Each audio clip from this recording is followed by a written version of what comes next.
처음에 이제 EBS 세계사 이제 영상에 나왔던 그 인도교에 대해서 힌두교에 대해서 잠깐 살펴봤어요. 자, 인도인 대부분은 힌두교를 믿습니다. 근데 힌두교만 믿는 것이 아니라 조금 이따가 우리 살펴볼 테지만 다른 종교들도 있어. 다른 종교도 있는데 대부분은 힌두교를 믿는 것이죠. 이 힌두교는 가장 중요한 것은 윤회, 해탈 이 세 가지가 제일 중요해요. 그래서 열심히 내가 업이라는 것, 내가 살아생에 어떤 행위들을 했느냐, 그것을 통해서 내 삶과 죽음이 계속 영원한 순환을 뜻하는 윤회를 할 수도 있다. 근데 이 윤회가 그 사람들이 궁극적인 목표가 아니라 그 사람들은, 우리 힌두교의 믿는 사람들은 해탈이 그들에게 있어서 가장 중요한 요소가 됩니다. 자, 이 해탈은 업과 윤회에서 그 굴레에서 벗어난 상태를 이야기하는 거죠. 그래서 이 사람들은 자신들이 사람으로 살아생전에 자신들이 행한 업을 통해서 해탈하기를 간절하게 바라는 사람들이 바로 힌두교 종교를 믿고 있는 사람입니다. 이 업, 윤회, 해탈 이 3대 개념을 기원전 8세기경에 이 개념이 형성되었다. 그런데 이 3대 개념은 인도 종교사에서 우파니샤드 문헌이라는 그 문헌에 잘 체계를 갖추고 나타나 있다라고 해요. 그래서 이 우파니샤드 문헌에 있는 업, 윤회, 해탈 이 3대 개념을 이제 가지고 오게 됩니다. 그래서 이 우파니샤드 문헌에서 업과 윤회에서 벗어나서 해탈을 얻는 방법이 잘 드러내는데, 이 해탈에 이르기 위해서는 내면의 성찰을 잘 이루어야 한다라고 이야기했어요. 이 내면의 성찰을 통해서 인간의 본질을 깨달을 수 있다. 그렇게 되면 우리가 해탈을 할 수 있다라고 이야기를 합니다. 이것은 이제 겉으로 드러나는 다양한 현상 배우에 브라흐만이라는 본질이 있고, 이 브라흐만이 인간 본성과 동일하다라는 그런 깨달음을 가지고 있죠. 이제 브라흐만은 얘기 들어봤나, 브라흐만?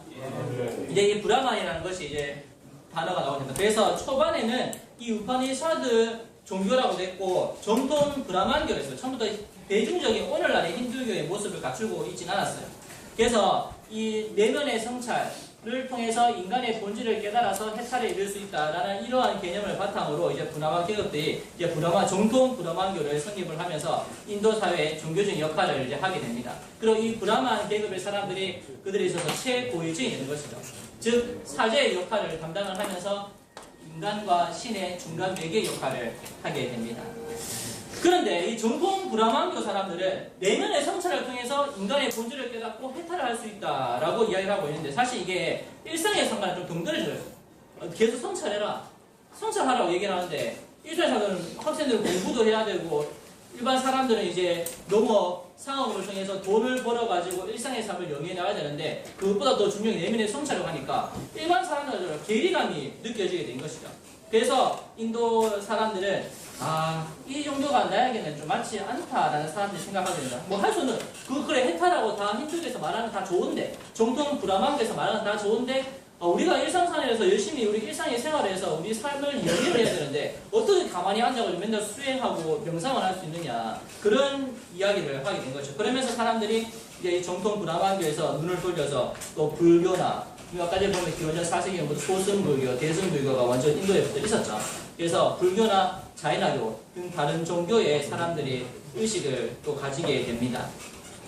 그러다 보니까 이 정통 브라만교 사람들이 이래서는 안 되겠다. 우리 정통 브라만교에서 말하고 있는 내면의 성찰, 이런 부분에서 해탈을 이룰 수 있다는 이 한 가지 해탈의 방법만을 제시하는데, 이 정통 브라만교 우리가 정말 대중적인 지지를 얻기 위해서는 해탈에 이를 수 있는 길을 여러 가지로 제시를 해줘야겠다라고 이야기를 합니다. 그런 노력으로 대중적 힌두교가 출현을 하기 시작하는데, 이 대중적 힌두교가 출현하면서 해탈에 이룰 수 있는 길을 대중에게 세 가지를 제시하고 있어요. 지금 정통 브라만교에서는 한 가지 길만 제시했습니다. 그게 뭐냐? 지혜의 길. 이 지혜의 길은 뭐냐? 처음에 말했던 거랑 똑같은 거예요. 내면의 성찰을 통해서 인간의 본질을 깨닫고, 그래서 해탈을 이룰 수 있다. 묵상, 수행을 이야기하는 거죠. 사색들을 통해서. 이것이 바로 첫 번째 해탈의 길을 이룰 수 있는 지혜의 길이라고 합니다. 이것은 처음부터 정통 브라만교에서도 있었던 거였어요. 그러면서 이제 대중화를 모색하기 위해서 두 가지 해탈의 방법을 제시하는데, 그 두 번째가 신의 길이고, 세 번째가 바로 행위의 길입니다.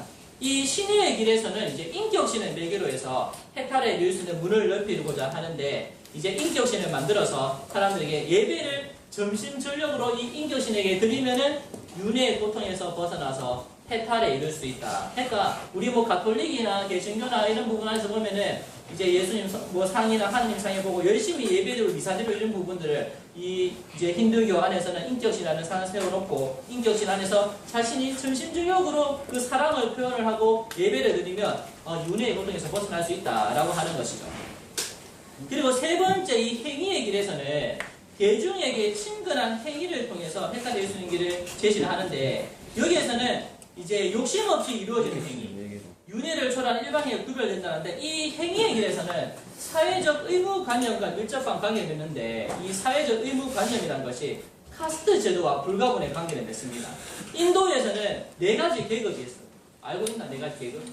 네 가지 계급 뭐고 첫 번째 계급은 뭔데? 제일 브라만 두 번째는 세 번째는 아이샤 네 번째는 아주 훌륭한 마지막은 뭔데? 계급이 안 들어가는 거. 그렇죠. 그렇게 나누어져 있습니다. 그렇게 나누어져서 불가족 천민 예를 들어서 불가족 천민이다. 근데 불가족 천민에서 열심히 거기서 내가 노력을 해서 일을 하면서 정말 막무가내로 열심히 노력해서 그렇다고 해서 네 번째 계급에 갈 수 있나 갈 수 없나? 갈 수 없어요. 그러니까 여기서 말하고 있는 것은 네가 어떤 계급에 속해져 있든지 계급에 속해져 있지 않다 하더라도 거기서 너희에게 주어져 있는 그런 사회적 책무와 의무에 최선의 노력을 다하면 너희는 해탈이 이룰 수 있다 라고 이야기를 하고 있는 것이죠. 그런 부분들 안에서 이 행위의 길이 카스트 제도에 어떻게 보면 더 정당성을 또 부여하고 있는 것이 아닌가라는 그런 생각도 들 수가 있는 겁니다. 그러면 여기에서 우리가 카스트 제도에 대해서 정확하게 다시 한번 여러분도 잘 알고 있지만 한 번 더 살펴보도록 할게요.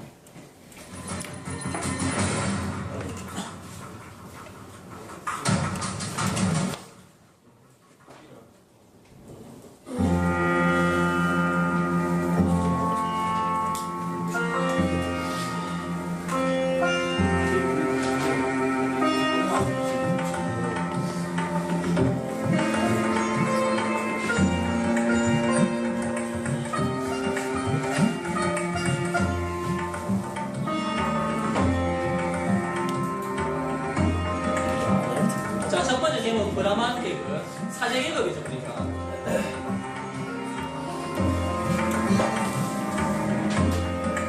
두 번째 계급은 크샤트리아라고 해서 왕족, 무사들. 왕족보다 그러니까 더 높은 계급이 이제 사제 계급이에요. 세 번째가 바이샤, 농민, 상업하는 사람들. 그러니까 일반 서민들이에요. 네 번째 계급이 노예, 수저라 노예. 여기를 따라 불가족 측면은 노예보다도 못한 사람, 계급을 구하지 못하니까.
그러니까 상위 두 계급이 재력, 권력, 학습권, 공부할 생각을 몰아서 상위 두 계급이 이 카스트 제도 안에서는 가지고 있는 겁니다.